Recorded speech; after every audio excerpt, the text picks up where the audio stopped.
वनक्कम, मैं हैदर अली सैयद आसिफगम से United under Tamil सेवा. And the Pantheon is once again the pronunciation I do, the letters I do, these are all English. How in Greek language they pronounce, we actually don't have any idea. Because the Greek, what is being spoken today, it is quite, so we don't know whether it's Pantheon or Pandion. Now, there comes another god. His name is Pandion. Pandion. Even the pan is once again, it is English, Pandion. The world didn't, the scholars world didn't work hard, I guess, that they didn't check with the rest of the world whether there is any similar words. The Pandion one, if you Wikipedia it, if you wiki it, you will find that is considered as one of the gods. It is there. His name is there in one of the old Greek books. So there are pandions. The pandions as a group is also mentioned. Then again, this is a translation from ancient Greek to modern Latin, from Latin to English. Then these languages, the Slovakian languages, Hungarians, in that Macedonian, in and around of Macedonia, the way they type is Pontios. Type Pandians, they will say Pontios. That is how they call those people. The meaning is there. The meaning is, in one of the meanings comes as traders. Another one comes as sea people. All that is there. Then comes Pontius Pilate. This is the most funniest part, actually. Those who have read Bible or read Bible, they understand his name as Pontius Pilate. Actually, Pontius is a last name, which means they had a culture of using the last name as first one. Pontius Pilate, Pontius James, Pontius Hyder Ali, Pontius Zimena. That's how I think it must be going. Because if you look for Pontius, it talks about people who live in most of the Levant region, Egyptian region, and they are known as sea people again.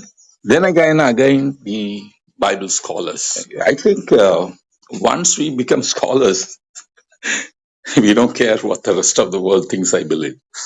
I guess they didn't bother to check who is this Pontians, whether it is I have not come across anywhere whether it's a first name or a last name. When I was going through books, I reading that, I figured out how come these Pontius people are here? Then who is that Pontius Pilate? That's how I raised the question. When I was talking to some people, they are from Macedonia, we were talking about a part of history that out of the blue, one guy said in his language, Slovakian or Hungarian language, Pontios, he typed. I said, what Pontios? Then I asked questions, then I understood that's how they mention it. Then Pontius I came across. I saw it's a group of people known as sea people. In that same region, the Levant region, they also talk about another group, Phoenicians. The definitions, if you look for it, sea people again. That's Old Canaanites, part of Old Canaanite people. Then I was wondering, what is this Phoenicians?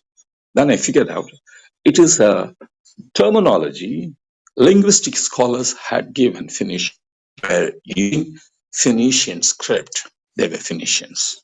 There is no specific ethnic for that. So the identification from time to time, people give different identification for one people. Greeks are everywhere. Pontius Pilate is known as Roman. But if you look for who are Romans, okay, prior to that, let me finish the Greek stuff. Alexander, worldwide known as the greatest warrior, greatest Greek warrior, they say. The truth is he is from Macedonia. He is not from one of those Greek islands.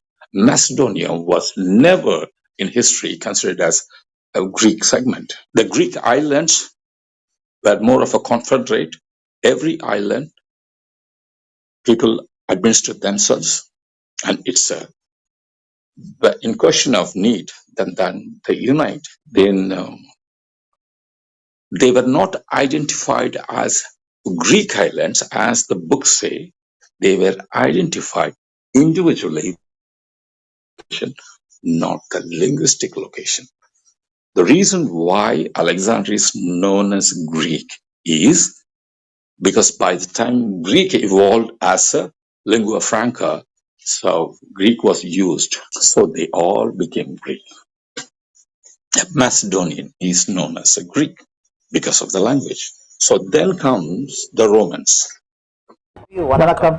Thank you.